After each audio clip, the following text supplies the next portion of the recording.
Escape velocity क्या होता है, अर्थ सरफेस से निकालना है।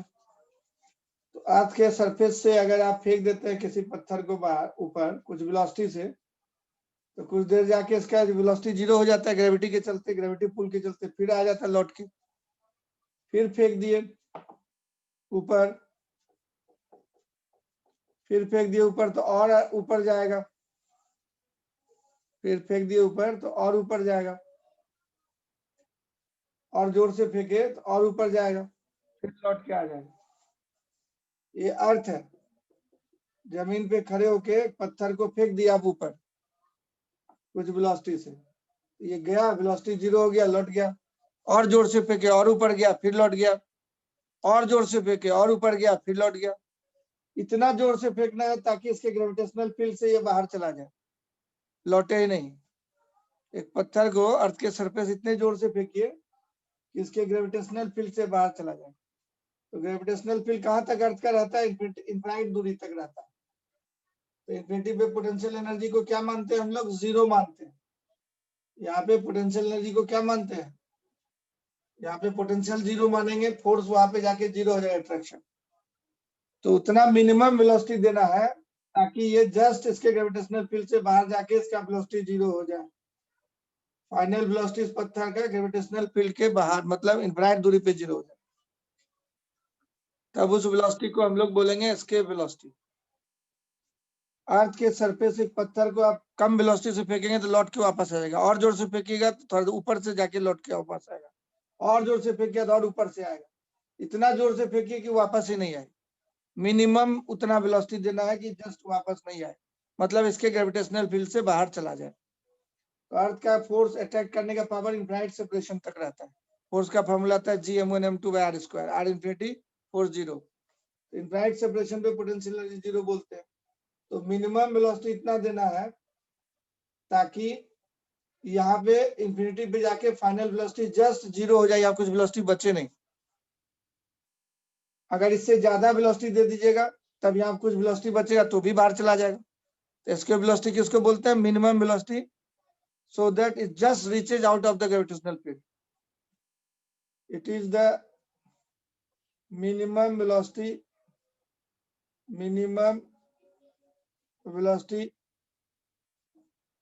given to the particle या body from the surface of earth,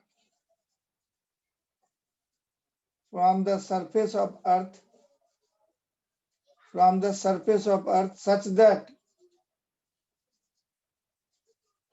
it just reaches out of the gravitational field, out of the gravitational field of attraction। Gravitational field से इसके attraction वाले फील्ड से just बाहर चले जाए, उस वेलोसिटी को इसको, मतलब यहाँ के इतना फेंकिए कि वहां इन्फिनिटी पे जाके इसका वेलोसिटी जीरो हो जाए। इसमें सिर्फ ग्रेविटेशनल फोर्स mg लग रहा है, या ये अर्थ है और ये ऑब्जेक्ट m मास का है। ऑब्जेक्ट का मास m मान लिया, एक पत्थर का, उसको पार्टिकल मान लिया, तो ग्रेविटी फोर्स खाली लग रहा है, कंजर्वेटिव फोर्स है, इसलिए कंजर्वेशन ऑफ मैकेनिकल एनर्जी लगा के बना लेते हैं। तो अप्लाई करते हैं conservation of mechanical energy, conservation of mechanical energy, इसी से निकल आया फटाफट। कहाँ कहाँ लगाएगा, तो इनिशियल सिचुएशन में जैसे था, total mechanical energy initial equal to total mechanical energy final. Initial position हमारा ये है, इनिशियल वाला, अब फाइनल पोजीशन हमारा ये इन्फिनिटी पे है, फाइनल वाला। तो चलिए इनिशियल पोटेंशियल एनर्जी बोलिए, तो यहाँ पे टोटल मैकेनिकल एनर्जी में क्या क्या होता है, potential energy plus kinetic energy, और potential energy final plus kinetic energy final. तो ये अर्थ रेस्ट में हम लोग मानते हैं, इसका मास m है, रेडियस r है। अर्थ को हम लोग किसमें मानते हैं, रेस्ट में। तो इसका काइनेटिक एनर्जी जीरो हो गया, और इसका काइनेटिक एनर्जी हो गया हाफ mv², पार्टिकल का काइनेटिक एनर्जी शुरू में आप फेंके थे v वेलोसिटी से, तो हाफ mv² काइनेटिक एनर्जी हो गया। पोटेंशियल एनर्जी -G(m1m2/r) बोलते हैं फॉर्मूला, तो -G मास का अर्थ का मास m, पार्टिकल का मास स्मॉल m और दूरी दोनों के बीच का कैपिटल R है। ये हो गया पोटेंशियल एनर्जी। और काइनेटिक एनर्जी सिर्फ पार्टिकल का हुआ अर्थ रेस्ट में। ये पोटेंशियल एनर्जी लिखे अर्थ प्लस पार्टिकल सिस्टम का। अब इधर लिखेंगे फाइनल पोटेंशियल एनर्जी। फाइनल हो गया, अब ये पार्टिकल यहाँ आ गया है, उसका वेलोसिटी हो गया 0। तो पोटेंशियल एनर्जी इनफाइनाइट सेपरेशन पे 0 मानते हैं हम लोग। लिखिएगा भी तो 0 आएगा, minus G M M by infinity, वो 0 मान के ही बनाया गया, इनफाइनाइट सेपरेशन पे हो गया। ये पार्टिकल अब यहाँ चला आया, इतना जोर से फेंके कि अर्थ के ग्रेविटेशन से बाहर, मतलब इनफाइनाइट सेपरेशन पे चला गया। और काइनेटिक एनर्जी वहां पे 0 हो जाएगा, पार्टिकल का जस्ट वेलोसिटी 0 हो जाए, तब ये इसके वेलोसिटी कहलाता था। ये 0 प्लस 0। अब इसको उधर भेज देते हैं, आप M V square equal to G M M by R बन जाए। मतलब इसका काइनेटिक एनर्जी घटेगा, पोटेंशियल एनर्जी बढ़ रहा है, यहाँ नेगेटिव है, उधर 0 हो गया, तो नेगेटिव से 0 बड़ा होता है, तो लॉस हो रहा है kinetic energy, gravitational potential energy बढ़ रहा है, तो loss in kinetic energy equal to gain in potential energy हो, एम एम कट जाएगा। इसके वेलोसिटी का फॉर्मूला आ गया √2g capital M by R. Capital M क्या है? मास ऑफ अर्थ है कैपिटल एम। कैपिटल एम क्या है? Mass of earth. और कैपिटल आर जो यूज किया वो क्या है? Radius of earth. इसको 9.8 के टर्म में आप लिख सकते हैं। अर्थ के सरफेस पे आप जानते थे G equal to G M by R square, तो कैपिटल जी एम के जगह पे हम लोग जानते थे अर्थ के सरफेस पे जो G होता है उसका वैल्यू होता है G M by radius square. तो कैपिटल जी एम को हटा के small G into radius square कर दी, क्योंकि स्मॉल जी का वैल्यू आपको पता है 9.8, तो उसको हटा के 2 into small G into R square कर देंगे। और नीचे में आर है, एक आर कट जाएगा, नीचे वाला आर ऊपर वाले से कट जाए तो बचेगा तो √2 और g acceleration due to gravity at the surface of earth into radius. यही एस्केप वेलोसिटी का, इसका तो वैल्यू जानते हैं आप, सबका निकाल लीजिए। अर्थ के सरफेस से फेंकने पे एस्केप वेलोसिटी निकल के आ जाए, कितना आएगा जरा बताइए। इसको सॉल्व करते हैं हम लोग।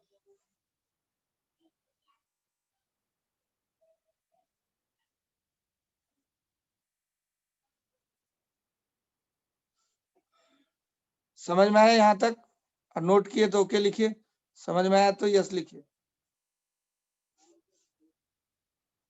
इतना जोर से फेंकना है कि वापस नहीं आए, जस्ट ग्रेविटेशनल फील्ड से बाहर चला गया। यस, उसको एस्केप वेलोसिटी बोलते हैं। तो काइनेटिक एनर्जी लॉस होता जाएगा, पोटेंशियल एनर्जी बढ़ता जाएगा। तो अब वैल्यू डाल दीजिए आप। तो ये फॉर्मूला हो गया वी का, ये ऑब्जेक्टिव क्वेश्चन में पूछा भी जाता है, जनरल नॉलेज वाला क्वेश्चन है। कहीं भी खड़े रहिएगा, आप अपने गांव जाइएगा, गांव में चाचा पूछ देंगे आपसे अर्थ के वेलोसिटी, अर्थ के सरफेस से फेंकने पे इसके वेलोसिटी पत्थर का क्या होगा। तो निकाल के देखिए, 2 इंटू जी का वैल्यू 9.8, रेडियस ऑफ अर्थ को 6400 किलोमीटर बोलते थे, उसको मीटर में बदल देते हैं।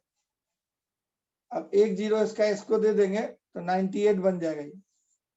98 को 2 इंटू 49 लिख सकते हैं, एक जीरो दे दिए तो 98 बन गया 2 इंटू 49। ये 64 अलग किए, इसमें से 100, उधर एक जीरो दे दिए थे तो 100 बचा। अब सबका रूट निकल जाएगा, सब डबल डबल है, तो दो बार था तो एक 2 बाहर, 49 में से एक 7 बाहर, 64 में से एक 8 बाहर, 100 2 बार था, एक 100 बाहर, इतना मीटर पर सेकेंड हो। अब इसमें अगर 1000 से डिवाइड कर दें तो किलोमीटर पर सेकंड हो जाएगा। ये 112 इंटू 100, और इसको 1000 से डिवाइड कर दें तो ये यूनिट आप लिख सकते हैं किलोमीटर पर सेकंड। ये 2 जीरो जो है कट जाएगा, एक जीरो उधर डिवाइड हो, 11.2 किलोमीटर पर सेकंड। मतलब इतने जोर से आप पत्थर को अर्थ के सरफेस से फेंकिए, कितने जोर से? 11.2 किलोमीटर जाना चाहिए एक सेकंड में। यहाँ से 11.2 किलोमीटर बूटी मोड़ होगा, यहाँ से ऐसा फेंकिए कि बूटी मोड़ पहुंच जाए एक सेकंड में, तो फिर वापस नहीं आएगा, चला जाएगा इन्फिनिटी से बाहर।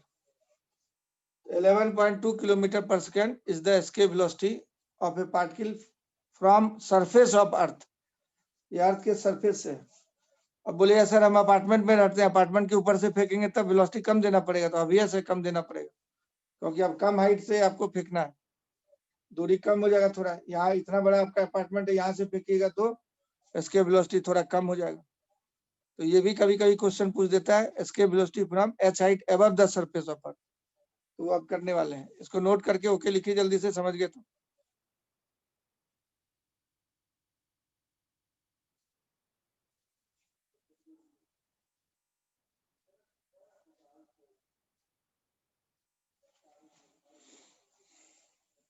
This is the escape velocity from the surface of Earth.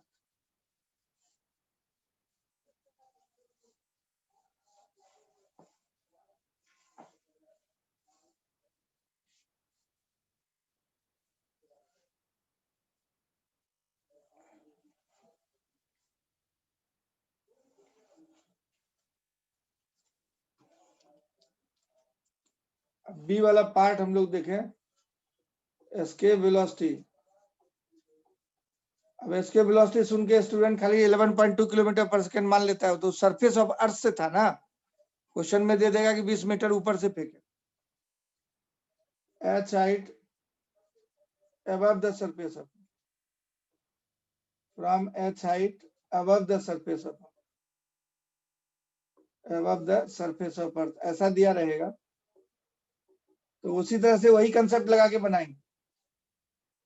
अब कह रहा है कि भाई ये अर्थ है और आपका ये अपार्टमेंट है जो कि एच हाइट का अर्थ के सरफेस से, और यहाँ से आप पत्थर को फेंके है यहाँ से, तो इन्फिनिटी तक पहुंचाना होगा आपको।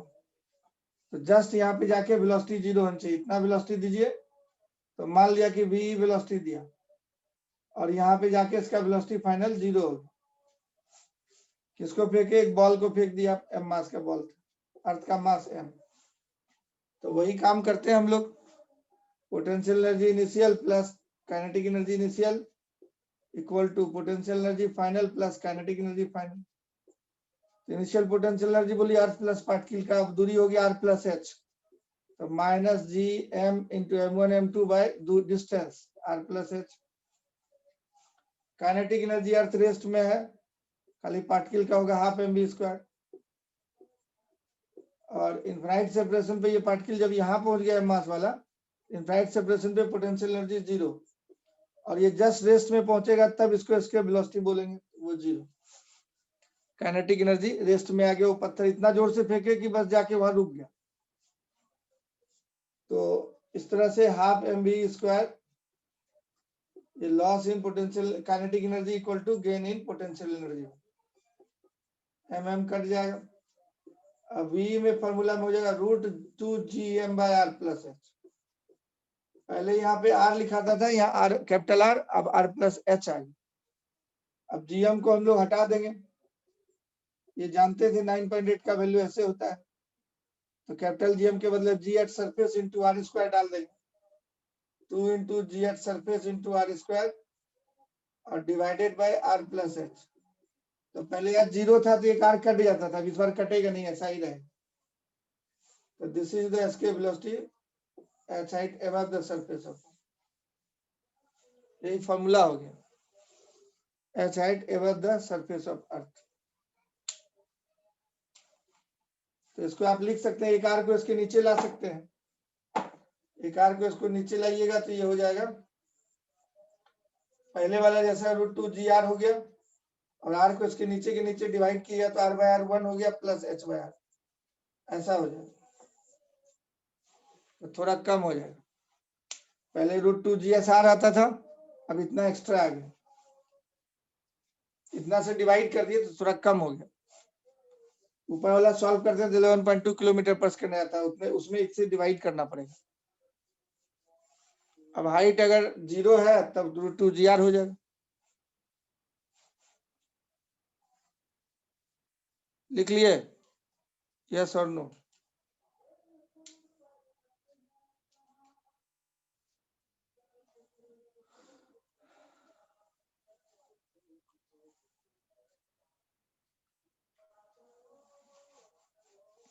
अब सैटेलाइट मोशन को हम लोग पढ़ते हैं, मोशन ऑफ सैटेलाइट। आपके सिलेबस में है, तो सैटेलाइट के बारे में थोड़ा पढ़ लेते हैं। तो उसको पढ़ लेते हैं, फिर क्वेश्चन बचा खुचा जो होगा सो बना लेंगे।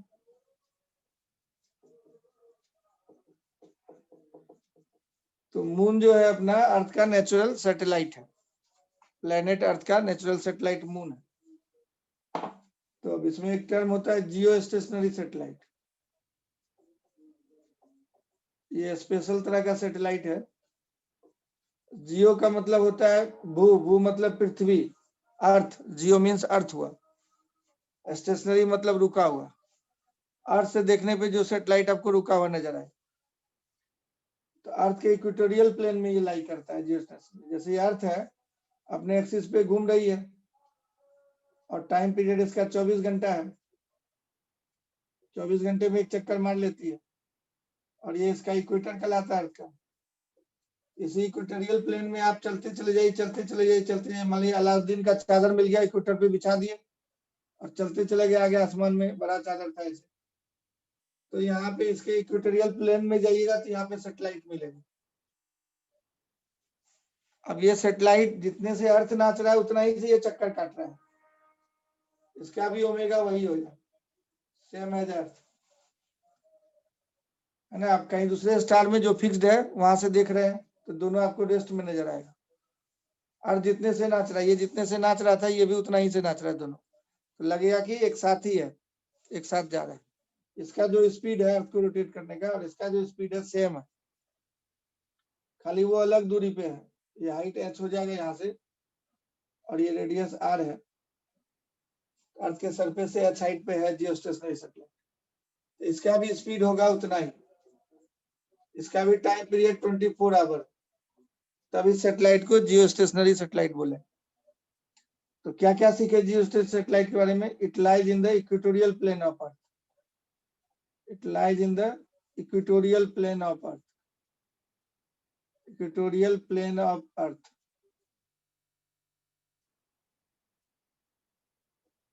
It revolve around the earth in 24 hours, around the earth in 24 hours, ये भी 24 घंटे में जाता है। Its angular velocity is same as that of earth, its angular velocity is same that of earth, it's same as that of earth, इसलिए ये अर्थ से देखने पे रेस्ट में नजर आता है।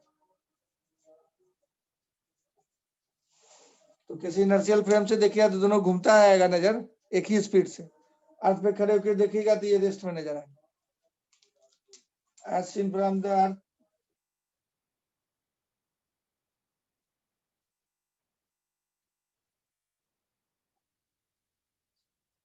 it looks stationary,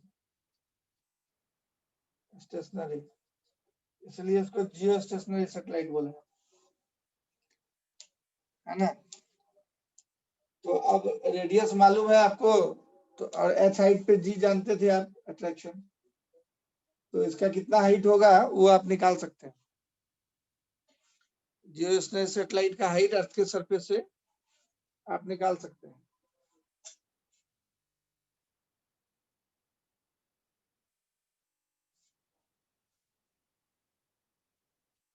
नोट कर लीजिए इसको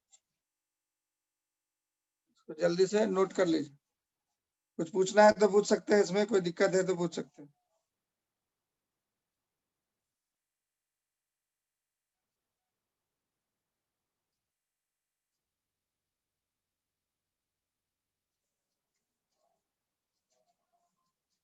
नोट कर लिया है तो ओके लिखिए।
नोट कर लिया?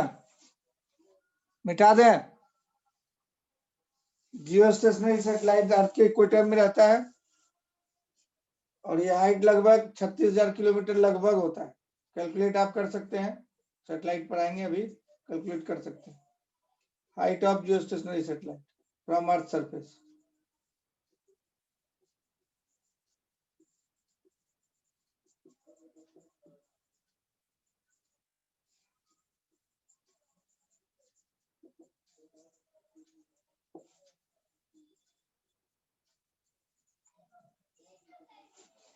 अप्रोक्सीमेटली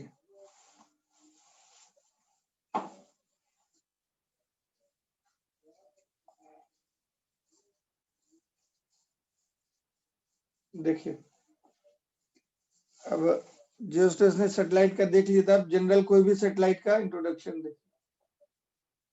तो मान लीजिए कि ये प्लेनेट है और इसके चारों तरफ जो है कोई सैटेलाइट चक्कर काट रहा है। तो कोई सैटेलाइट चक्कर काट रहा है, कोई भी प्लेन में इधर भी काट सकता है, किसी भी प्लेन में, कैसे भी बना सकते हैं आप फिगर, आपकी मर्जी, फिगर आप कैसे भी बना सकते हैं। तो एम मास का सैटेलाइट है और इसका वेलोसिटी जो है इधर की तरफ जो होता है ऑर्बिट में, उसको ऑर्बिटल वेलोसिटी बोलते हैं। और ये हाइट जो है h ले लिए यहाँ तक, और रेडियस r ले लिए अर्थ का, ये अर्थ है, मास अर्थ का m मान लेते हैं। तो ये कोई भी किसी के चारों तरफ चक्कर यूं ही नहीं काटेगा, कोई जो वो भी जिंदगी भर काटते रहे तो कोई ना कोई अट्रैक्शन होगा तभी चक्कर काटेगा। तो ये m और m0 के बीच में जो है ग्रेविटेशनल फोर्स ऑफ अट्रैक्शन है, तो यही फोर्स सेंट्रीपिटल फोर्स देता है। तो gravitational force of attraction between satellite and earth, gravitational force of attraction, gravitational force of attraction between satellite and planet will give the required centripetal force. Circle में घूमने के लिए सेंट्रीपिटल फोर्स चाहिए, तो वो अट्रैक्शन फोर्स देता है, centripetal force. इसी को इक्वेशन को लिख दीजिए उसी को। तो ये जो अट्रैक्शन फोर्स है F, अब ये m मास से सैटेलाइट घूमना चाह रहा है v0 वेलोसिटी से और r प्लस h रेडियस के ऑर्बिट में। तो ये mv²/r+h, f कितना हो जाएगा, gmm बाई दूरी का स्क्वायर, r+h का स्क्वायर, ये न्यूटन लॉ से। तो ये हो गया mv0²/r+h। अब ये स्मॉल m कट जाए तो उस v0 को बोलेंगे orbital velocity, v0 of satellite. जिस ऑर्बिट में सैटेलाइट घूम रहा है उस ऑर्बिट में सैटेलाइट का वेलोसिटी। तो यहां से v0 निकल जाएगा, हमारे एक r+h भी कट जाएगा, तो v0 आ जाएगा, एक r+h कट गया, gm/r+h का रूट हो जाए। इसके वेलोसिटी h हाइट से यहाँ 2 लिखा था, तो ऐसा हो गया। अब gm को g सरफेस इंटू r² आप डाल सकते हैं, आपकी इच्छा है तो। ये ऑर्बिटल स्पीड हो जाए, ये ऑर्बिटल स्पीड हो जाए। This is the orbital speed of satellite. जल्दी नोट कीजिए, बोर्ड पर से मिटाएंगे तो फिर दूसरा चीज लिखेंगे। उसी तरह यहाँ रहता है तो इस दोनों के बीच में अट्रैक्शन फोर्स, वेलोसिटी वही v0 से घूम रहा है।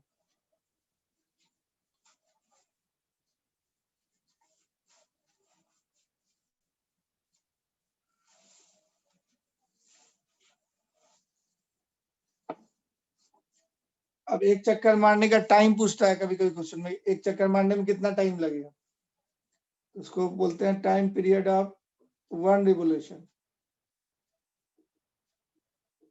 ऑफ सैटेलाइट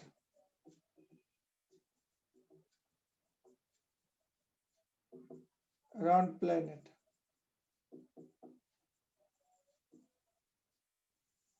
टी से सिंबल देते हैं।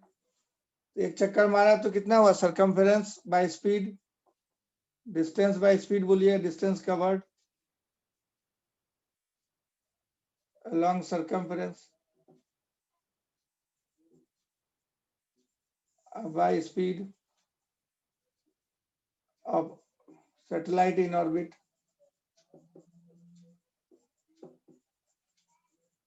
तो पूरा डिस्टेंस जो है 2 pi R plus H circumference का लेंथ एक चक्कर मारने में, और स्पीड निकल गया आपका capital root GM by R plus H, ऐसा। अब रूट आर प्लस एच जो नीचे है उसको ऊपर कर देते हैं, रूट आर प्लस एच जो नीचे है उसको ऊपर कर देते हैं।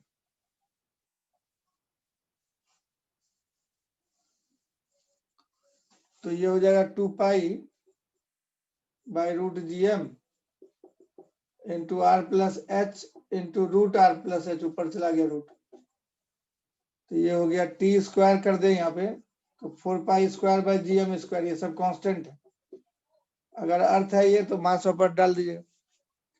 उधर हो गया ये दोनों मिलके R plus H to the power 3 हो जाए, ये 1 और ये हाफ मिलके 3/2 होगा, 3/2 का होल स्क्वायर करेंगे तो 3 हो जाए। तो ये ऐसा फॉर्मूला है। इससे देख रहे हैं कि T square proportional to R plus H का होल क्यूब, ये केप्लर्स थर्ड लॉ होता है।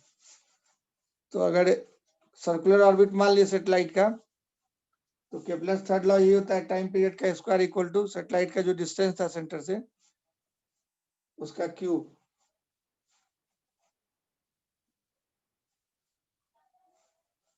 टी लिखिएगा तो खाली 3 पाई बाय 2 लिखिएगा, 2 pi by root GM, T लिखना है खाली तो रूट ले लीजिएगा, R plus S to the power 3/2 लिखिए, टी लिखना है तो ऐसे लिख सकते हैं, इसका रूट ले लिया तो इतना आ गया, जीएम का स्क्वायर नहीं होगा, जीएम खाली रूट हट गया, ऐसा हो जाएगा। ये टाइम पीरियड हो गया। अब एनर्जी निकालना, टोटल मैकेनिकल एनर्जी सिस्टम का, टोटल मैकेनिकल एनर्जी कितना होगा of the system earth plus satellite system, earth plus satellite system का टोटल एनर्जी निकालना। तो पोटेंशियल एनर्जी पहले निकालेंगे यू से, तो माइनस जी मास अर्थ का एम है, सैटेलाइट का स्मॉल एम है, दूरी है R plus H. Kinetic energy निकालेंगे तो K equal to half M V not square हो जाएगा, सैटेलाइट का अर्थ रेस्ट में, अर्थ को रेस्ट में मान के पढ़ रहे हैं। वी नॉट का वैल्यू ऑर्बिटल स्पीड निकाले थे, root G M by R plus H, उसका स्क्वायर कर देंगे तो रूट हट जाएगा, ये हो गया G M M by 2 into R plus H. अब इन दोनों का तुलना करें, इसमें इसमें माइनस से मल्टीप्लाई कर दें तो प्लस हो जाएगा, 2 से डिवाइड कर देंगे तो इतना आ जाए, मतलब काइनेटिक एनर्जी को बोल सकते हैं वो यहाँ पे रख दीजिए माइनस यू, तो माइनस यू बाई 2 चलाएगा, दोनों में रिश्ता।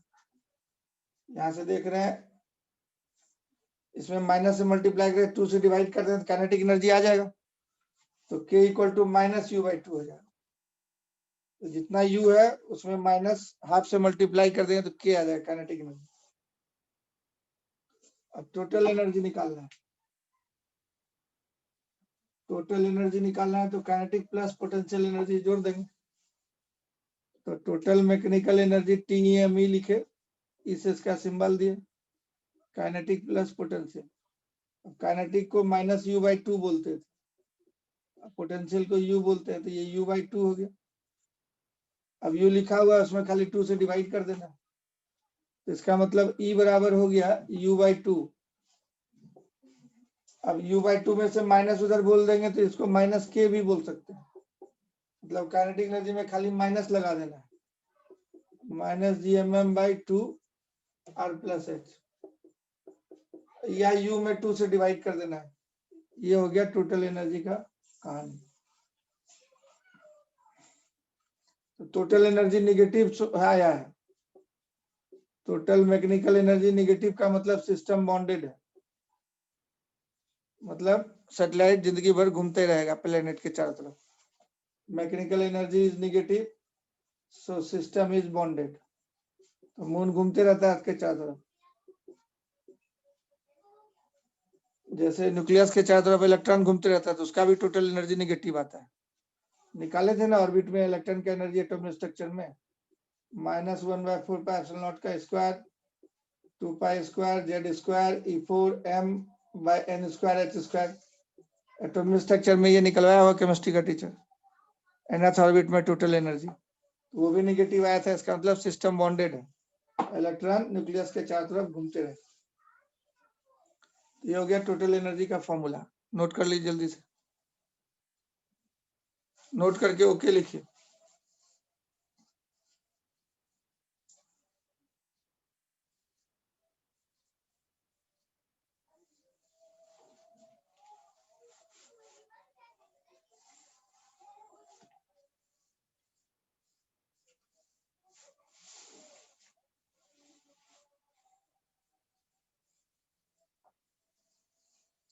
Total mechanical energy.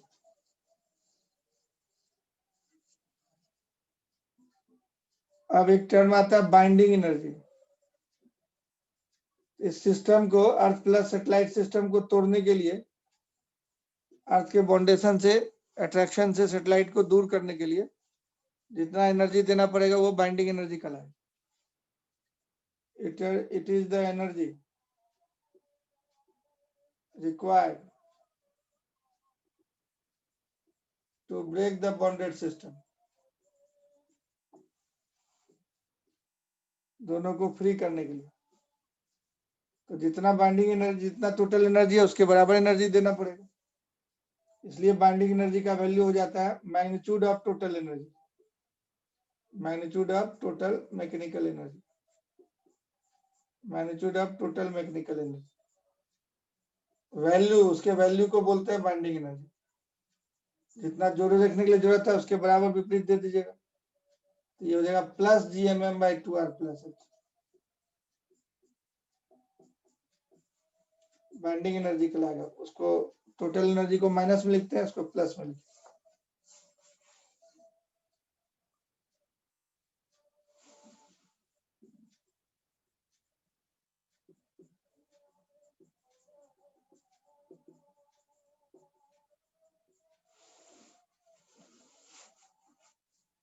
This is the binding energy।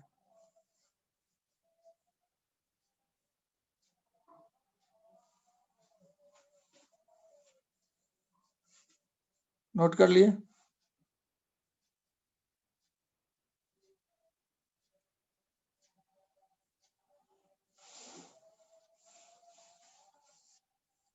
Earth plus satellite system को, दोनों को आजाद करने के लिए इतना एनर्जी देना हो।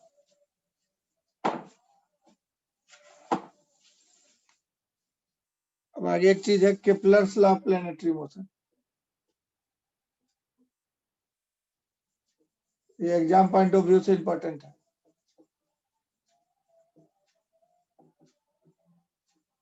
Motion, Kepler's law of planetary motion. तो केप्लर्स ने 3 लॉ दिए थे।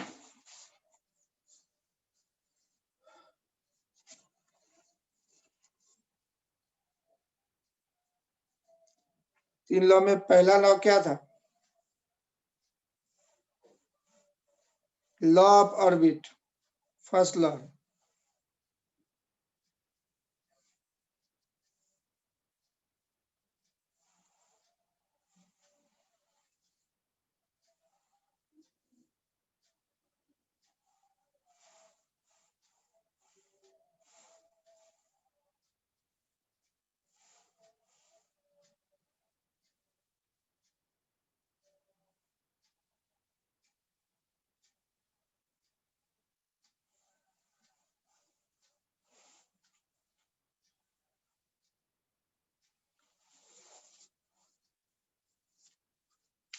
देखिए first law,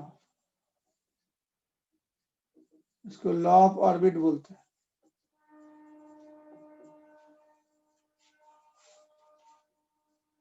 planetary motion, plus law of planetary motion, law of orbits बोलते हैं। ये क्या कहता है, ये देखिए, ये कहता है कि सन जो है उसके वो फिक्स रहता है। एलिप्स जो है, एलिप्स के फोकस पे, तो दो फोकस होता है एलिप्स का, इधर और इधर, तो किसी भी एक फोकस पे सन को फिक्स्ड मान, और प्लेनेट अर्थ घूमते रहता है इसके इलिप्टिकल ऑर्बिट में चारों तरफ, इलिप्टिकल ऑर्बिट में घूमते रहता है। ये प्लेनेट हो गया और घूमते रहेगा। प्लेनेट का मास m हो गया, अर्थ का मास m, सन का मास m हो गया, ms सन का मास, प्लेनेट का मास mp। तो इलिप्टिकल ऑर्बिट में घूमते रहता है। ये सन एक इलिप्स के फोकस पे है। इसके लिए थोड़ा जानकारी आपको रखना पड़ेगा, इलिप्स का फोकस क्या होता है। तो इसको स्टेटमेंट पहले लिखा देते हैं, फिर बता देते हैं फोकस क्या होता है, तभी जाके क्वेश्चन वगैरह आप बना पाइए, नहीं तो नहीं बना पाइए। तो प्लैनेट रिवॉल्व इन इलिप्टिकल ऑर्बिट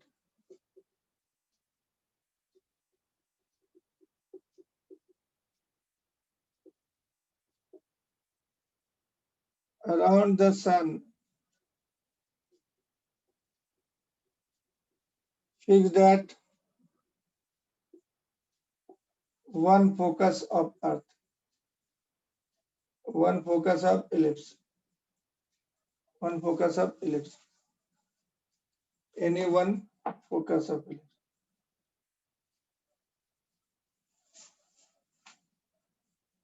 दो गो फोकस होता है इलिप्स, इसी को लॉ ऑफ ऑर्बिट बोलते हैं, इलिप्टिकल ऑर्बिट में घूमता है।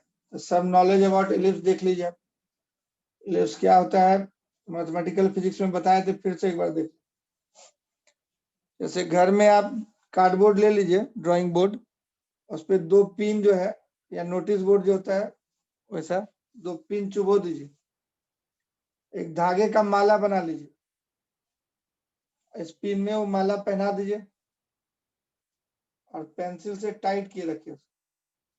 ऐसे मान लिए धागा था, तो इसको यहाँ पे पेंसिल लगा के धागे को टाइट कर लीजिए। धागे टाइट कर लिया तो पिन में तो इतना फंसा ही रह जाएगा, तो ये पूरा टाइट हो जाएगा। पिन में तो इतना फंसा ही रह जाएगा धागा, ये पूरा टाइट हो जाएगा। अब यहाँ पे पेंसिल का नोक रख करके इसको घुमाते रहिए, धागा को टाइट रखते हुए, तो इलिप्स बन जाएगा अपने आप। क्या बन जाएगा? इलिप्स। जैसा उधर बना इधर वैसा ही इधर भी सब जगह सेम, जैसा सेम, ऊपर जैसा बना नीचे वैसा ही। तो ये अपने आप इलिप्स का जनरेशन हो जाएगा। तो ये दोनों फिक्स पॉइंट जो था, जो पिन था फिक्स्ड आपका, यही दोनों फिक्स पॉइंट फोकस कहलाता है। और इसको अगर मिला दें, ऐसे आगे बढ़ा दें फोकस को मिलाने वाली लाइन, इस जो पेंसिल घुमा था जिधर, पेंसिल का नोक कभी यहाँ है, कभी यहाँ है, कभी यहाँ है, कभी यहाँ है, कभी यहाँ है, कभी यहाँ है, तो वहां जहाँ पे कट करता है उस पॉइंट को ए डैश और ए बोल दिया हम। ए डैश ए को मेजर एक्सिस बोलता है। जो दोनों पिन था S1 S2, यही फोकस हो गया, दो गो फोकस हो गया इलिप्स, फिक्स पॉइंट है ये, पिन को फिक्स रखे थे और पेंसिल का रुख नोक मूव कर रहा था, ये मूवेबल पॉइंट है पिन। अब ए डैश को जो है बोलते हैं मेजर एक्सिस का लेंथ, इसको बोलते हैं length of major axis, length of major axis. इस मेजर एक्सिस ए डैश के मिड पॉइंट को बोलते हैं सेंटर ऑफ इलिप्स, तो सी को बोलते हैं सेंटर ऑफ इलिप्स, सी को बोलते हैं सेंटर ऑफ इलिप्स। अब सी से ए की दूरी और सी से ए डैश की दूरी बराबर होगी, तो इसको बोलते हैं सेमी मेजर एक्सिस। आधा हो गया मेजर एक्सिस का, तो semi major axis of ellipse, semi major axis of ellipse कहलाएगा semi major axis of ellipse. अब यहां से ये लाइन खींच दें, सेंटर से जाता हुआ परपेंडिकुलर लाइन मेजर एक्सिस पे, तो कर्व पे कहीं कट करेगा, जहां कट करेगा उस पॉइंट का नाम बी डैश और बी देते हैं। तो ये बी डैश जो हो गया ये कहलाता है माइनर एक्सिस। तो बी डैश को बोलते हैं length of minor axis, length of minor axis of ellipse, length of minor axis of ellipse. और सी से बी और सी से बी डैश दोनों बराबर होगा, आधा आधा हो जाएगा, सेंटर है वो। इसको बोलते हैं semi minor axis of ellipse, semi minor axis of ellipse. ये सारी बातों को आप जान गए। अब सेंटर से जो फोकस की दूरी है, ये जो पिन जहां पे आप डाल के रखे थे, और divided by semi major axis, उसी को एसेंट्रिसिटी ऑफ इलिप्स बोलते हैं। दो डिस्टेंस का रेशियो, ये CS1 बाय CA डैश, इस रेशियो को बोलते हैं एसेंट्रिसिटी ऑफ इलिप्स। उस रेशियो को बोलते हैं eccentricity of ellipse. CS1 eccentricity, ये एक नंबर है, ये एक नंबर है, इसका कोई यूनिट नहीं होगा, डिस्टेंस का रेशियो है। तो सेंटर से फोकस का दूरी जो भी है, चाहे इस साइड वाला फोकस चाहे उस साइड वाला focus, divided by semi major axis CA dash बोले, या इधर बोलेंगे तो CS2 बाय CA बोले। ये एक से कम आएगा, ये CA बड़ा है, CS2 छोटा है, एक से कम आएगा, तो वो कहलाएगा हमारा S1 S2 बराबर दूरी पे होता है सेंटर से, सेंटर था, तो ये कहलाएगा हमारा एसेंट्रिसिटी ऑफ इलिप्स। तो ई का वैल्यू देख रहे हैं, एक से कम है, लेकिन डिस्टेंस है तो 0 से ज्यादा होगा, तो 0 से ज्यादा और एक से कम है, it is less than 1, less than 1 for ellipse, but more than 0,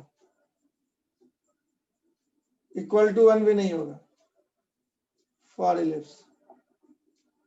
ellipse के लिए 0 से बड़ा और 1 से छोटा होगा।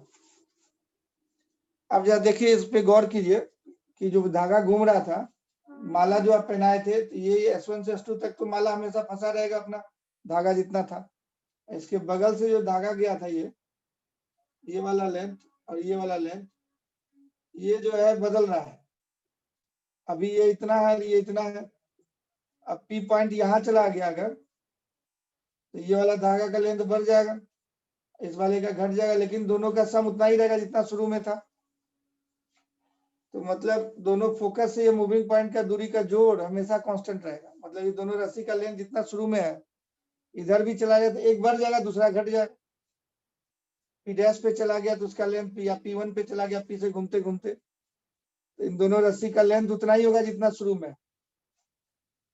मतलब S1P प्लस S2P, तो मेन कंसेप्ट इसमें क्या था कि P मूविंग पॉइंट है, तो मूविंग पॉइंट का दूरी दो फिक्स पॉइंट से दूरी का सम S1P प्लस S2P, ये हमेशा कांस्टेंट होता है। और इसको आप प्रूव कर सकते हैं कि ये मेजर एक्सिस के लेंथ के बराबर होगा। कैसे? ये पॉइंट जब मूव करते करते यहाँ आ जाएगा, तो धागा यहाँ से लेके यहाँ तक हो गया, ये वाला S2P वाला धागा इतना बड़ा हो गया, S1P वाला इतना ही बड़ा रहा। धागा लंबा नहीं हो रहा है, धागा फिक्स्ड है, उसके हिसाब से इलिप्स बनेगा। तो अभी हम जैसा बनाया उसमें बोल रहे हैं कि धागा वही है, बदल नहीं रहा है, एक तरफ बढ़ रहा है, दूसरी तरफ घट रहा है। इतना बढ़ गया, वो इतना घट गया कि A डैश पे चला जाए, S2A dash plus S1A dash, S2A dash plus S1A dash. ये P पॉइंट घूमते हुए अगर A डैश पे चलाया, अब क्या हो जाएगा, S2A dash plus S1A dash. ये तो बीच में जो फंसा हुआ तो रहेगा ही हमेशा धागा, वो वही होगा जो शुरू में था। शुरू में कितना था, S1P प्लस S2P के बराबर था। अब ये घूम के P के बाद A डैश पे चलाया, S2A डैश और S1A डैश, ये वाला धागा छोटा हो जाएगा, ये बड़ा होगा। तो मतलब सरक रहा है पिन पे धागा, एक तरफ बड़ा एक तरफ छोटा हो गया। अब ये S2A डैश को जो है आप तोड़ करके लिख सकते हैं, S2S1 plus S1 A dash,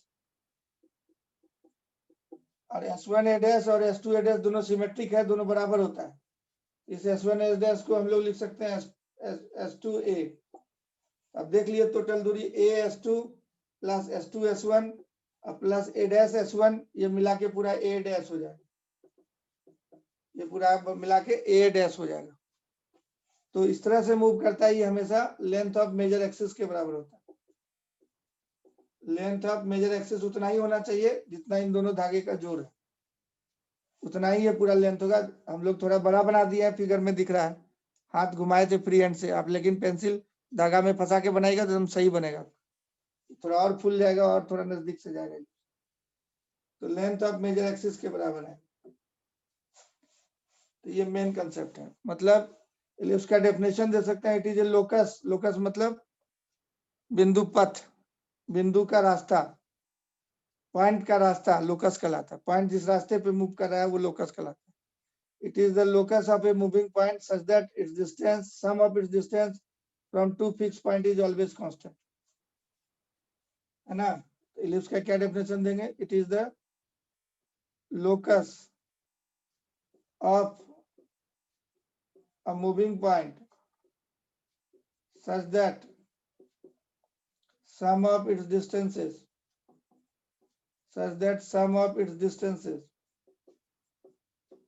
from two fixed point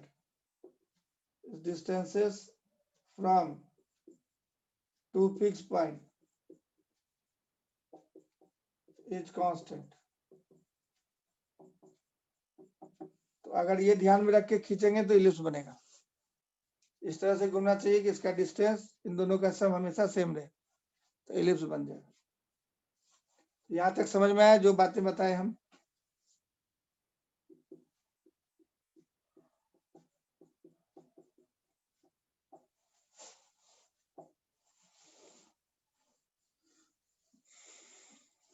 yes. अब देखिए इसमें से एक फॉर्मूला निकालते हैं हम। अब इसी चीज का ध्यान रख के अगर कोऑर्डिनेट ज्योमेट्री में XY कोऑर्डिनेट पे इलिप्स बनाएंगे तो आपको इलिप्स का इक्वेशन निकल आएगा। तो इक्वेशन ऑफ इलिप्स जो है सबसे सिंपल वाला जो है वो देखिए कैसा होता है। तो ये XY एक्सिस खींच देते हैं और इसको इलिप्स का सेंटर बोले, यहाँ पे 0 0 पे है सेंटर ऑफ इलिप्स, ऑरिजिन पे है, और ये इलिप्स है। तो दोनों तरफ ये दूरी बराबर होगा, इधर ज्यादा नहीं खींच देना है, एक ही जैसा सीन है। ये जितना बड़ा है ये भी लगभग उतना ही बड़ा है। तो इस तरह से इलिप्स बनेगा, ऊपर जितना फुला हुआ है नीचे भी उतना ही फुला हुआ है, तो इलिप्स बनेगा। तो आप पूरा ग्राफ पेपर पे खींचे तो एग्जैक्ट आएगा, फ्री हैंड से खींच रहे हैं। तो चलिए ये इलिप्स हो गया। तो यही वाला A डैश मेजर एक्सिस कहलाता है। इस दूरी को हम लोग CA दूरी को अगर A बोल दें, इसका कोऑर्डिनेट A,0, ये भी बराबर होगा सेंटर से, तो -A,0।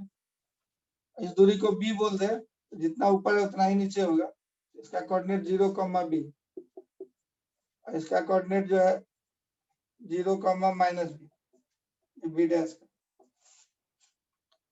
अब इसमें कोई मूविंग पॉइंट अगर PXY ले लें हम लोग, और इस तरह से मूव कर रहा है कि इसका दो फोकस का कोऑर्डिनेट जो है, तो फोकस का क्या बताया थे, कोऑर्डिनेट क्या लिखिएगा, ये फोकस है S1, इसका कोऑर्डिनेट क्या लिखिएगा, इसका कोऑर्डिनेट क्या लिखिएगा। हम बोले थे CS1 बाय CA डैश को A बोलते हैं, ये पूरा दूरी A है, यहाँ से यहाँ तक का दूरी A है। तो CS1 by A equal to eccentricity बोले थे, तो CS1 का आ जाएगा कोऑर्डिनेट AE। तो चूंकि नेगेटिव साइड में इसलिए -AE,0 लिखेंगे।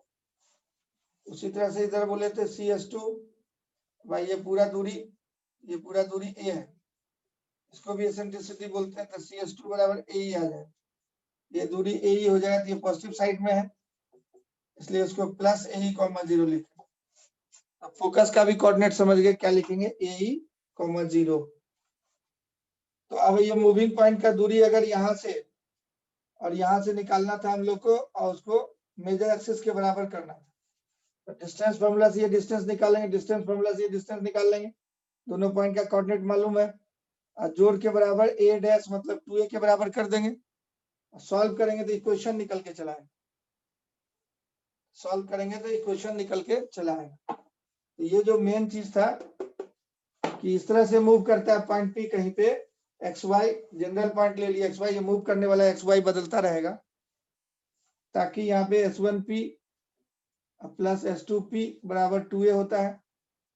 S1P निकालेंगे यहाँ तो x minus x2 minus x1 का होल स्क्वायर, तो माइनस माइनस प्लस यही हो जाएगा, प्लस y माइनस 0 का होल स्क्वायर। डिस्टेंस निकाल रहे हैं, डिस्टेंस फॉर्मूला का रूट, ये डिस्टेंस हो गया SP1। इधर डिस्टेंस निकालेंगे x माइनस ए का होल स्क्वायर और प्लस y माइनस 0 का whole square equal to 2a आ गया।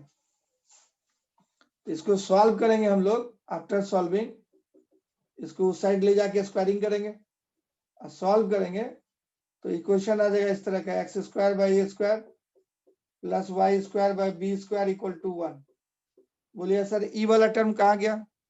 तो बी और ई में रिश्ता है, तो बी और ई आप निकाल सकते हैं। कैसे? तो या देखिए इलिप्स में आप अभी पढ़े थे, इलिप्स में आप पढ़े थे कि दो फोकस जो है ये माइनस ए दूरी पे है और ये प्लस ए दूरी पे, बराबर दूरी पे, ये सेंटर है 0 0। अब पॉइंट पी इसमें ऐसा मूव करता है कि इन दोनों से दूरी कांस्टेंट था। मान लिया पॉइंट पी बी पे आ गया किसी समय, ये दोनों का जोड़ भी 2a होगा, इन दोनों का जोड़ भी 2a होगा, है ना। ये p कहीं भी जाए S1P प्लस S2P हमेशा जो है 2a होगा। तो जब घूमते घूमते b पे पहुंचा, उसको b, इसको b डैश बोलते थे, उसका भी लेंथ 2a होना चाहिए। इसको निकालिए आप, इसका नाम b है, इधर भी b है, तो इसका डिस्टेंस कितना होगा? B square plus a square का रूट S1B प्लस S2B भी 2a है। S1B और S2B दोनों बराबर है सिमेट्री से, डिस्टेंस फॉर्मूला से भी बराबर है। इसका कोऑर्डिनेट होगा 0, b, ये B square plus a square, ये भी वही है, तो दोनों बराबर है। तो 2 into root under Pythagoras theorem से निकालिए बी स्क्वायर प्लस ए का whole square, b square plus a square e square बराबर 2a हो जाए। ये 2 2 कट जाता है, अब दोनों तरफ स्क्वायरिंग कर देंगे तो b square plus a square e square equal to a square आ जाता है। अब बी स्क्वायर को उधर ले जाए तो ये हो जाएगा ए स्क्वायर माइनस बी स्क्वायर। अब ए स्क्वायर से डिवाइड कर दें तो 1 माइनस बी बाई ए का होल स्क्वायर हो गया। तो ई का फॉर्मूला चला है आपका under root 1 minus b by a का होल स्क्वायर। अब इसमें ऊपर नीचे 2 से मल्टीप्लाई कर सकते हैं, तो मेजर एक्सिस का लेंथ बाय माइनर एक्सिस का लेंथ का होल स्क्वायर। तो जहां पे ई का वैल्यू इतना हो जाता है, ई को हटा के इतना रख देते हैं, तो यही इलिप्स का फॉर्मूला हो गया और ये एसेंट्रिसिटी का फॉर्मूला हो गया। बी कल आएगा length of semi minor axis और b length of semi major axis. तो ये एसेंट्रिसिटी का सेमी मेजर एक्सिस और माइनर एक्सिस के टर्म में फॉर्मूला है। तो ये इक्वेशन ऑफ इलिप्स कहलाता है, ये वाला क्या कहलाता है? Equation of ellipse. तो उसका ई गायब हो गया क्योंकि इनके बदले ई के बदले इतना रख दिया, इक्वेशन ऑफ इलिप्स कहलाता है।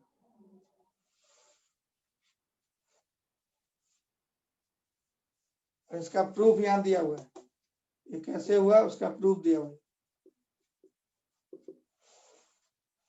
इतनी सारी बातों को याद रखना है, इलिप्स में कोऑर्डिनेट याद रखना है और ये दोनों फॉर्मूला याद रखना है। एक इलिप्स है,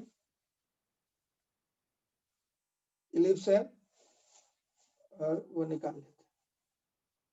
पेंसिल का नोक जो घुमा रहे थे, दोनों धागे का जोड़ हमेशा 2a होना चाहिए। ये डिस्टेंस निकाल लो, अब बराबर 2a कर दो। ये डिस्टेंस कैसे निकालेगा? ये है b, ये है ए, आधार square base square plus perpendicular square का रूट, ये मिलता है, ये मिला और ये भी उतना ही मिला। इन दोनों को जोड़े तो 2 हो गया बराबर 2a। सॉल्व कर दिए तो b निकल गया।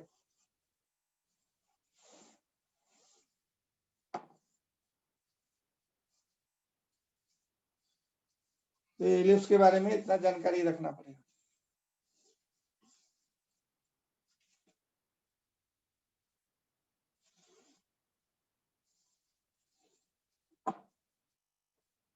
अब तुमको जो है एलिप्स के बारे में खास जानकारी हो गया। तो सेकेंड लॉ देख सकते हो, केपलर्स का second law, Kepler second law of planetary motion. तो second law, law of angular momentum भी कहलाता है। ये बाद में तुम देखोगे एंगुलर मोमेंटम से रिलेटेड। एंगुलर मोमेंटम कंजर्वेशन को शो करता है। ये स्टेटमेंट क्या है सेकेंड लॉ? सेकेंड लॉ कहता है कि भाई इस तरह से प्लेनेट ये घूमता है सन के चारों तरफ, प्लेनेट सन के चारों तरफ इस तरह से घूमता है कि इक्वल टाइम में इक्वल एरिया बनाएगा सन पे। क्या मतलब हुआ? या देखो ये एलिप्स है, अब प्लेनेट रिवॉल्व हो रहा है इसी ऑर्बिट में। तो मान लो किसी साइन में प्लेनेट यहाँ था, मास है प्लेनेट का m, वेलोसिटी यहाँ पे है v1, और इसकी दूरी जो है ये यहाँ पे सन फिक्स है, एक फोकस। सन कहाँ पे है? एक फोकस पे है सन, सन इसी फोकस पे है, फिक्स्ड है, ये फिक्स्ड है, पिन जहाँ था वहीं पे सन है। अब इसको अगर मिला दे ये दूरी, अभी r1 दूरी पे है ये प्लेनेट, कितने दूरी पे है? r1 दूरी। इन दोनों वेक्टर को आगे बढ़ाया तो ये हेड है और वो टेल है। तो हेड टेल के बीच के एंगल को हम लोग इधर वाले एंगल को बोलेंगे वेक्टर एंगल, हेड टेल के उधर वाले एंगल को वेक्टर एंगल बोलेंगे। तो ये वेक्टर एंगल यहाँ पे θ1 बना रहा है, मास m है प्लेनेट। अब इसको थोड़ा सा टाइम अलाउ कर दो चलने के लिए, मूव करने के लिए। तो r ही लिखते हैं, इसको v लिखते हैं, θ ही लिखते हैं। तो थोड़े टाइम ये थोड़ा आगे चलाएगा, मान लो यहाँ चलाए, तब जो ये लेंथ जो होगा, ये जो लेंथ होगा बदल जाएगा। सन के सेंटर से r पे था, अब यही सेंटर से जो है ये वाला दूरी चेंज हो जाएगा थोड़ा सा, और ये प्लेनेट यहाँ से मूव करके थोड़ा आगे चलाया, यहाँ पे वेलोसिटी इसका v था। तो कितने टाइम में ये था? t टाइम पे था, ये t टाइम पे था। अब ये कितना किस टाइम पे है? t प्लस dt टाइम, बहुत छोटा सा टाइम लिया, बहुत छोटा सा टाइम लिया, t प्लस dt टाइम में प्लेनेट वहां चला गया, इसी ऑर्बिट में प्लेनेट घूम रहा है। तो सन पे एरिया कितना बनाया? सन पे एरिया कितना बनाया प्लेनेट? इतना एरिया बनाया, यही एरिया बनाया। ये t टाइम पे प्लेनेट यहाँ था, अब t प्लस dt टाइम में यहाँ चला है, तो सन पे जो एरिया जनरेट किया इतना जनरेट किया। अब यही प्लेनेट जब घूमते घूमते घूमते घूमते किसी टाइम t डैश में यहाँ है, तो इसका दूरी जो है यहाँ से r होगा, r बदल जाएगा, r डैश हो जाएगा, मास वही रहेगा, वही प्लेनेट आया तो मास वही रहेगा। अब वेलोसिटी इसका बदल जाएगा, v डैश हो जाएगा। तो अभी दोनों का एंगल देखोगे तो ये एंगल भी बदल जाएगा, ये वेक्टर एंगल को आगे बढ़ा के लेते हैं, ये थीटा डैश हो गया, टाइम t डैश हो गया। अब यहाँ पे उतना ही टाइम अलाउ करें जितना यहाँ अलाउ किए थे। तो यहाँ कितना अलाउ किए थे? Time interval t plus dt minus t, ये t टाइम पे था, ये एट टाइम t था, और वो t प्लस dt टाइम पे। तो dt टाइम चलने के लिए अलाउ किए थे, इसको भी dt टाइम अलाउ कीजिए। तो dt टाइम में ये कहीं यहाँ पहुंच जाएगा घूम करके, ऐसा चलेगा कि t dash plus dt time में यहाँ आ गया। अब दोनों का अंतर निकालेगा तो t dash plus dt minus t dash equal to dt ही मिला।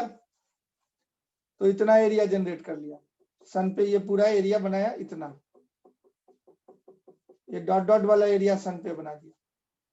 सन पे कितना एरिया बना दिया? डॉट डॉट वाला,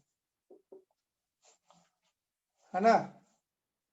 तो अब ये कह रहा था ये लॉ कि ये एरिया dt टाइम में बना, ये एरिया भी dt टाइम में बना, दोनों सेम होगा, इक्वल टाइम में इक्वल एरिया जनरेट करेगा। इस तरह से प्लेनेट को घूमना है, इक्वल टाइम में इक्वल एरिया जनरेट करेगा, इक्वल टाइम में इक्वल एरिया जनरेट करेगा, इक्वल टाइम इंटरवल में इक्वल एरिया जनरेट करेगा सन पे।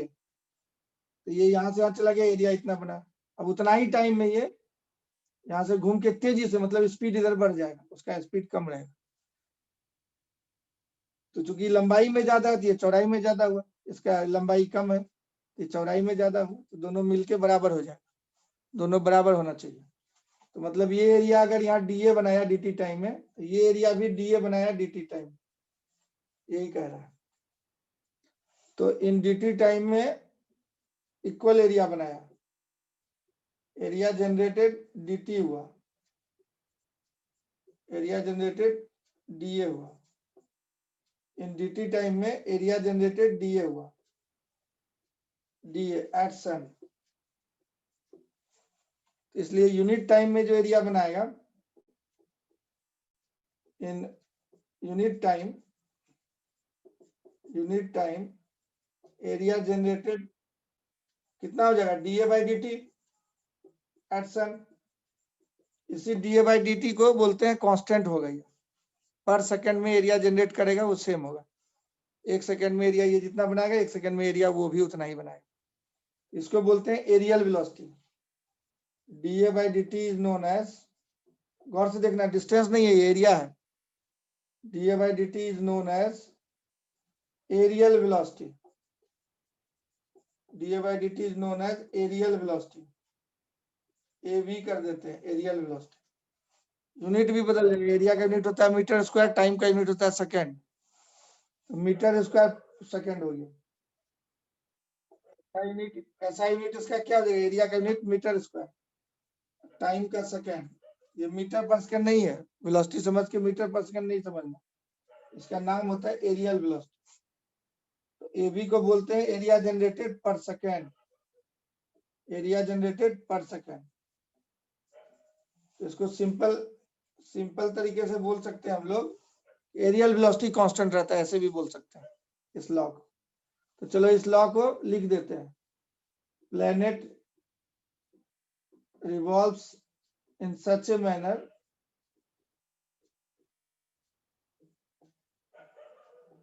that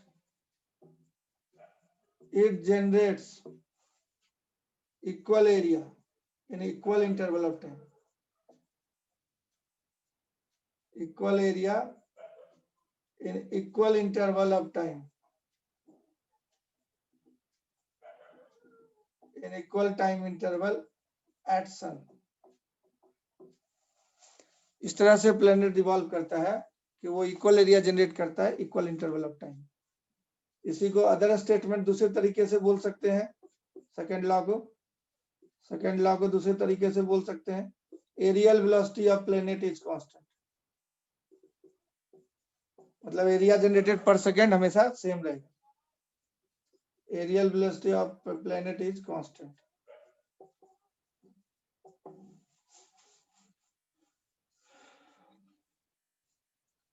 समझ में आया, यस और no? Areal velocity of planet is constant, areal velocity of planet is constant.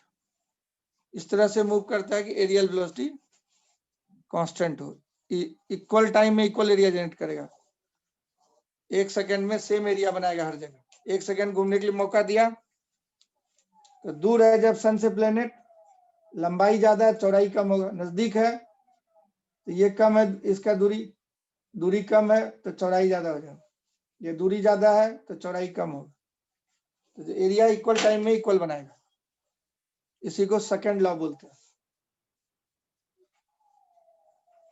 समझ पाया जी, यस और नो?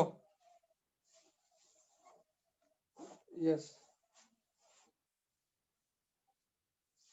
यस, नोट कर लो इसको, तो मिटाए हम। इक्वल टाइम में इक्वल एरिया जनरेट करेगा, एरियल वेलोसिटी कांस्टेंट होगा।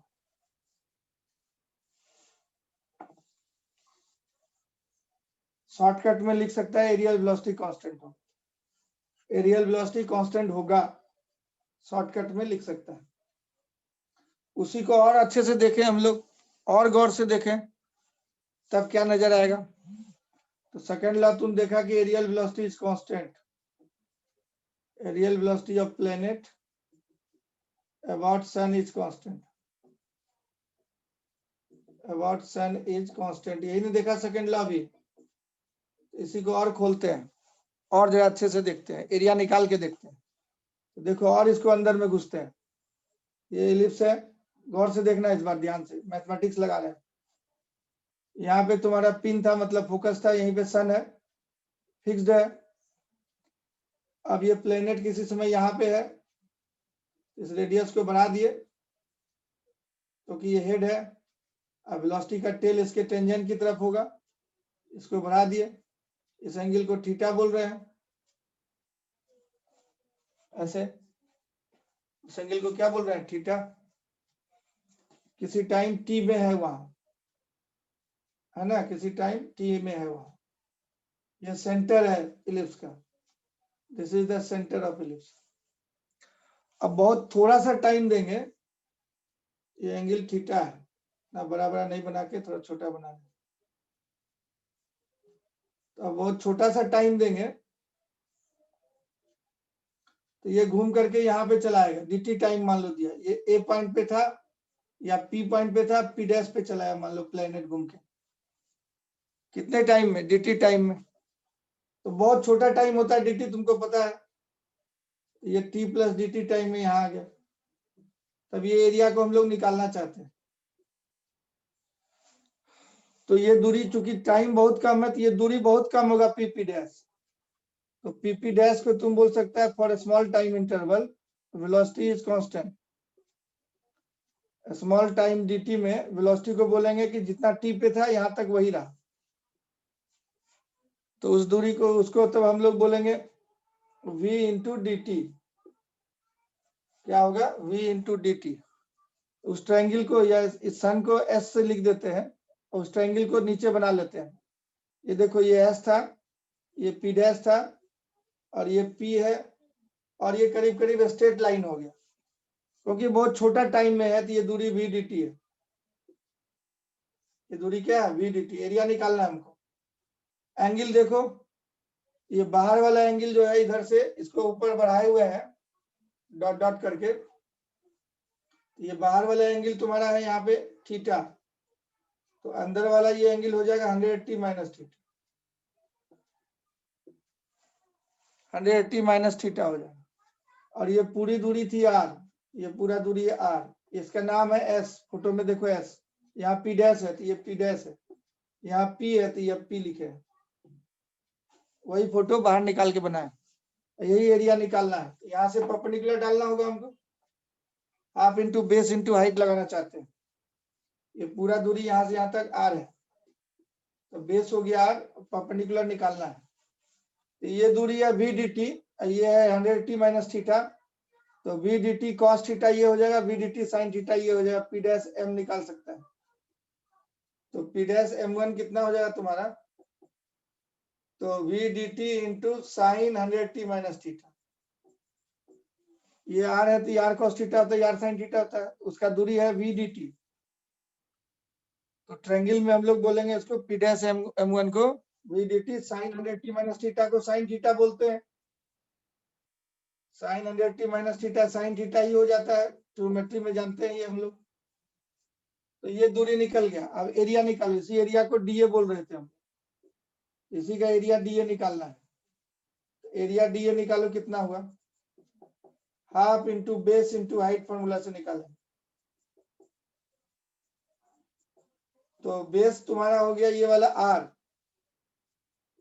और हाइट हो गया p डैश m1 जो कि v dt sin थीटा है। ऐसा आ गया ये। अब इस dt को उस साइड लेते चलते हैं, तो da by dt areal velocity कहलाता है। ये हो गया half into r into v into sine theta. ऐसा आ गया, एरियल वेलोसिटी का ये फॉर्मूला निकल गया, half R V sine theta. Velocity में r से मल्टीप्लाई होगा, साइन थीटा का कोई यूनिट नहीं होगा, इसलिए मीटर स्क्वायर पर सेकंड आता है।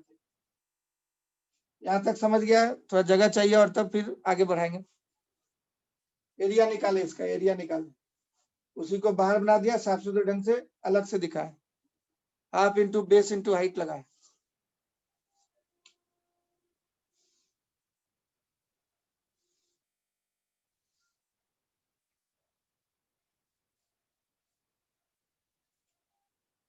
और ये एग्जाम के लिए इंपॉर्टेंट है, याद रखना। अभी जो बता रहे, एरियल वेलोसिटी का वैल्यू कितना आया, हाफ आरवी साइन थीटा। ये लॉ क्या कहता था, एरियल वेलोसिटी कांस्टेंट होता है, यहाँ लिखा हुआ है, ये कांस्टेंट होगा। 2 भी कांस्टेंट है, तो 2 को उधर भेज देंगे तो वो भी कांस्टेंट हो जाएगा। जैसे 50 कोई कांस्टेंट, उसमें 2 से मल्टीप्लाई करेंगे तो 100 आएगा, वो भी कांस्टेंट होगा। और घूम रहा है तो प्लेनेट का मास m है, तो m तो चेंज करता नहीं है। इसमें अगर हम m से मल्टीप्लाई कर दें, अपने मर्जी से m से मल्टीप्लाई कर देते हैं दोनों तरफ, और 2 को इधर ले जाते हैं, तो 2m dA/dt, 2 इधर ले आए और m उधर भी डाल दिए, तो r into M V into sine theta. देखो तो इसी क्वेश्चन को ऐसा लिख सकते हैं क्या, केप्लर्स लॉ को। अब एरियल वेलोसिटी आया है half into RV sine theta, ये बेहद इंपॉर्टेंट है, एग्जाम के लिए प्रूव करने के लिए आएगा तुमको, और इसमें बहुत सारे क्वेश्चंस भी बनते हैं। एरियल वेलोसिटी कांस्टेंट है, सेकंड लॉ कहता है केप्लर साहब का सेकंड लॉ, कि प्लेनेट इस तरह से घूमता है कि इक्वल टाइम में इक्वल एरिया बनाता है सन पे। सन यहाँ पे है, अब प्लेनेट ऑर्बिट में घूम रहा है, इलिप्टिकल ऑर्बिट में, तो एरियल वेलोसिटी कांस्टेंट होता है। एरिया जनरेटेड पर सेकंड को एरियल वेलोसिटी बोलते हैं। अब ये 2 को इधर ले आए, m से दोनों तरफ मल्टीप्लाई कर दिया, जब चाहो m काट देगा और 2 को उधर भेज देगा, तो यही चीज बचेगा। अब ये dA/dt कांस्टेंट है, m कांस्टेंट है, 2 कांस्टेंट है, तो ये पूरा चीज कांस्टेंट होगी, ये पूरा चीज क्या हो गया, कांस्टेंट हो गया। क्यों, क्योंकि m कांस्टेंट है, मास ऑफ प्लेनेट फिक्स रहेगा, घूमेगा तो मास ऑफ प्लेनेट तो बदलेगा नहीं, mass of planet is fixed. और सेकंड लॉ कहता है कि इस तरह से प्लेनेट घूमता है कि dA/dt कांस्टेंट होता है, और 2 इज आल्सो ए कांस्टेंट। तो सब कांस्टेंट को मल्टीप्लाई करेंगे तो नया चीज जो बनेगा वो कांस्टेंट बनेगा, इसलिए ये वाला चीज कांस्टेंट है। अब इसको देखो क्या है, एमबी को बोलते हैं मोमेंटम, तो R into momentum into sine theta क्या हो गया, R cross P. R cross P क्या बोलते थे, एंगुलर मोमेंटम। इसका एंगुलर मोमेंटम सन के अबाउट निकालो, तो क्या बोलेगा, मोमेंटम पहले निकालेगा एमबी, और आर क्रॉस एमबी को बोलते हैं एंगुलर मोमेंटम। आर और बी के बीच का एंगल थीटा है, R M V sine theta, तो ये एंगुलर मोमेंटम हो गया प्लेनेट का सन के अबाउट। ये वाला चीज क्या है, angular momentum of planet about sun, इसको बोलते हैं angular momentum of planet about sun, इसको बोलते हैं angular momentum of planet. Angular momentum तुम पढ़ चुका है, एक पार्टिकल का moment of linear momentum is angular momentum, R cross P खोलेंगे तो R P sine theta, P हो गया एमबी को, प्लेनेट अबाउट सन। इसका मतलब इसको आप दोनों मिला के पढ़ो, तो angular momentum of planet about sun is constant, मतलब एंगुलर मोमेंटम कांस्टेंट होगा, इस तरह से प्लेनेट घूमेगा, तो मतलब कंजर्वेशन ऑफ एंगुलर मोमेंटम इसमें लगा सकते हैं। प्लेनेट जब भी घूमेगा सन के चारों तरफ, तो उसमें एंगुलर मोमेंटम कंजर्वेशन हमेशा लगेगा। इतना नोट कर लो, फिर तब आगे बोलते हैं। नोट करके ओके लिखो। तब सीधी बात करें कि सेकेंड लॉ कुछ और नहीं, एंगुलर मोमेंटम कंजर्वेशन के बारे में बता रहा था। तो यही चीज तुमको साबित करने के लिए बोलेगा कि prove that Kepler second law is conservation of angular momentum. तो यहां से जैसे हम बताए वैसे लाके यहां तक लाना पड़ेगा, तो conservation of angular momentum show हो जाए। तो यहाँ पे एक लाइन लिख देते हैं, 10 Kepler second law states that planet revolve in elliptical orbit around sun such that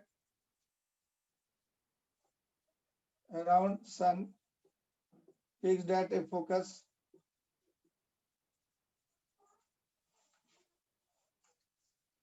such that angular momentum of planet is conserved. Angular momentum of planet about sun is always conserved. तो यही second law कहता है कि angular momentum conserve रहेगा। क्या कहता है? Angular momentum conserve रहेगा। एंगुलर मोमेंटम का फॉर्मूला ये हो गया r into M V sine theta. यहाँ एंगुलर मोमेंटम निकला है r into M V into sine, r cross p करेगा तो r और एम बी के बीच का एंगल थीटा है, r M V sine theta.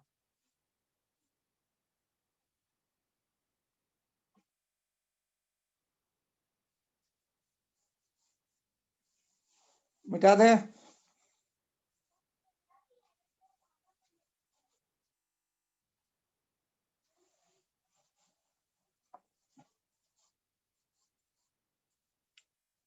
तो तुम दो पोजीशन पे एंगुलर मोमेंटम कंजर्वेशन अब लगा सकता है।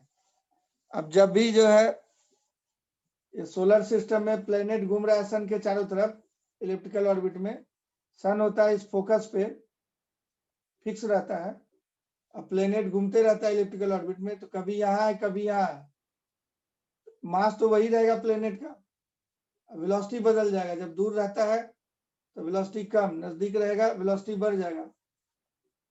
आर बढ़ गया, चूंकि एंगुलर मोमेंटम कंजर्व रखना है तो वेलोसिटी v2 हो जाएगा।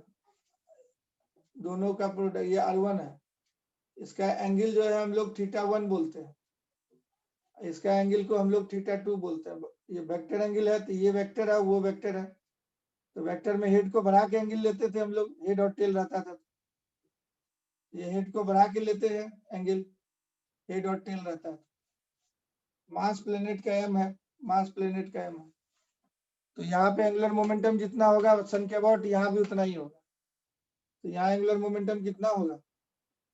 तो r1 into M v1 sign θ1, इस पोजीशन पे एंगुलर मोमेंटम हुआ। इस पोजीशन पे क्या बोलेगा? r2 into M v2 sign θ2, ऐसा होगा। तो m कट जाएगा यहाँ से, इसी को बोलते हैं angular momentum conservation, angular momentum conservation about sun. इससे एक इक्वेशन बन जाता है हमारा। एक कंसेप्ट ये लगाते हैं, इससे एक इक्वेशन बनता है, सवाल बनाने के लिए इक्वेशन बनाना पड़ेगा।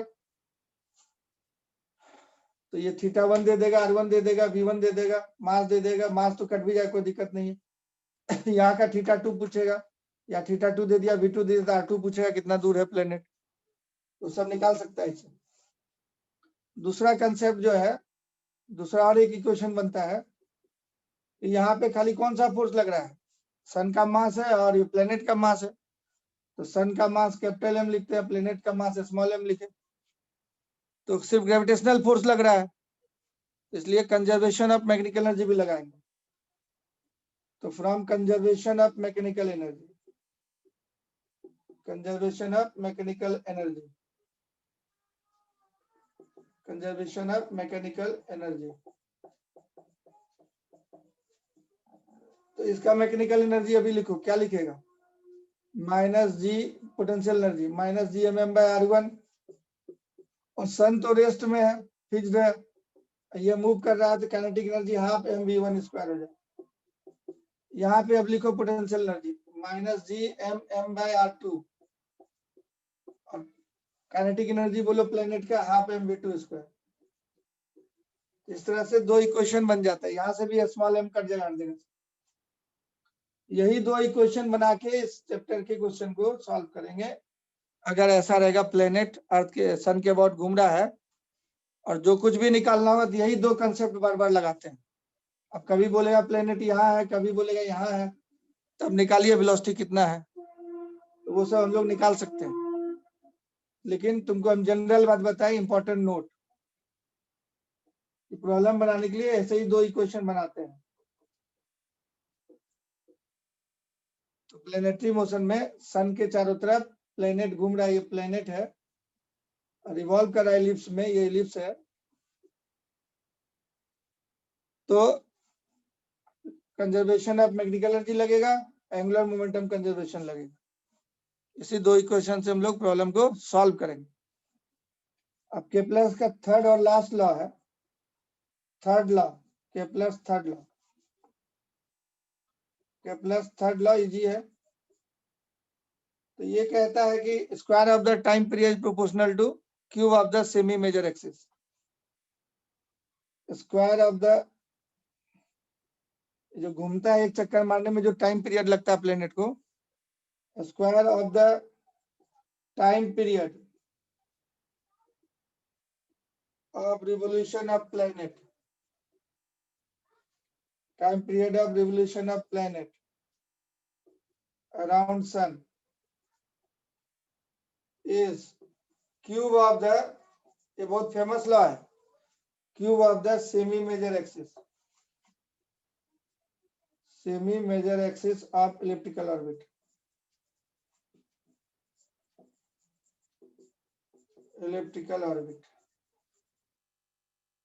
semi major axis of the elliptical orbit, semi major axis of the elliptical orbit, square of the, third law कह रहा है एक चक्कर मारने का जो टाइम लगता है प्लेनेट को इलिप्टिकल ऑर्बिट में सन के चारों तरफ, उसका स्क्वायर प्रोपोर्शनल टू, ये सेमी मेजर एक्सिस को हम लोग ए लिखते थे, यहाँ से यहाँ तक का दूरी को सेमी मेजर, यहाँ तक का पूरा ए डैश से ए तक को मेजर एक्सिस, और उसका आधा सेमी मेजर एक्सिस, तो ए क्यूब हो जाएगा।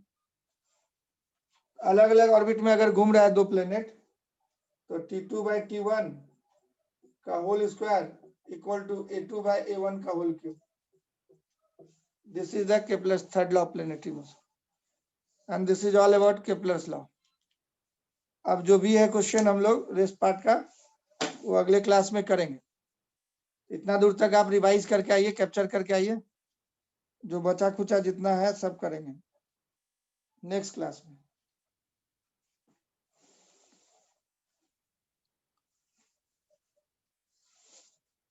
केप्लर्स तीनों लॉ आपके एग्जाम के लिए बेहद इंपॉर्टेंट है, हर साल पूछता है।